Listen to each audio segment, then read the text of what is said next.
અહમદનગરના Shri Umesh Prabhakar Tupe kidney સંબંધિત એક ગંભીર સમસ્યા રેનલ પેરેન્કાઇમલ ડિસીઝથી પીડાતા હતા.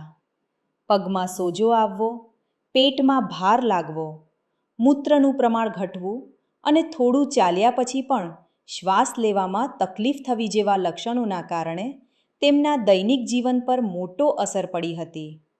રાહત મેળવવા માટે તેમણે ઘણી જગ્યાએ સારવાર લીધી, પરંતુ તેમને અપેક્ષિત સુધારો અનુભવાયો નહોતો. મારું નામ ઉમેશ પ્રભાકર તુપે છે. હું અહમદનગરનો રહેવાસી છું. મારા પગોમાં સોજો હતો. મને લીવર સંબંધિત સમસ્યા પણ હતી. 23 ડિસેમ્બર 2025ના તેમના સોનોગ્રાફી રિપોર્ટ મુજબ લીવરનું કદ 16.5 સેન્ટીમીટર સુધી વધેલું હતું અને સ્પ્લીન 13 સેન્ટીમીટર હતું.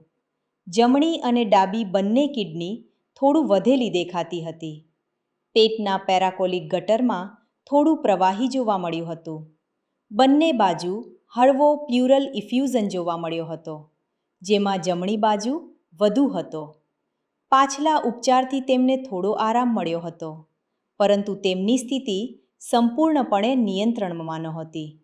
આ દરમિયાન તેમને મોડર્ન હોમિયોપેથી વિશે માહિતી મળી અને અહીં સારવાર શરૂ કરવાનો નિર્ણય કર્યો.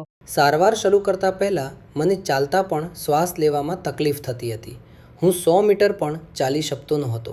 મોડર્ન હોમિયોપેથીમાં સારવાર શરૂ કર્યા પછી માત્ર 15 દિવસમાં જ તેમના આરોગ્યમાં સુધારો જોવા મળ્યો. 13 જાન્યુઆરી 2026ના તેમના સોનોગ્રાફી રિપોર્ટ મુજબ તેમનો લીવર, સ્પ્લીન અને પેન્ક્રિયાસ કદ અને રચનામાં સામાન્ય થઈ ગયા હતા. બંને કિડનીની કોર્ટેકલ જાડાઈ સામાન્ય થઈ ગઈ હતી. આજે તેઓ પહેલાં કરતાં વધુ સક્રિય જીવન જીવી રહ્યા છે. તેમના હાથ, પગ અને પેટમાં આવેલ સોજો ઓછો થયો છે. શ્વાસ લેવામાં તકલીફ ઘટી ગઈ છે. મૂત્ર વિસર્જન સામાન્ય થઈ ગયું છે અને કોઈ નવી આરોગ્ય સમસ્યા જોવા મળતી નથી. હવે હું આરામથી 1 થી 2 કિલોમીટર ચાલી શકું છું અને મને હવે શ્વાસ લેવામાં તકલીફ થતી નથી. હવે મને બીજી કોઈ સમસ્યા નથી. મોડર્ન હોમિયોપેથીના કારણે મને અંદાજે 80% રાહત મળી છે.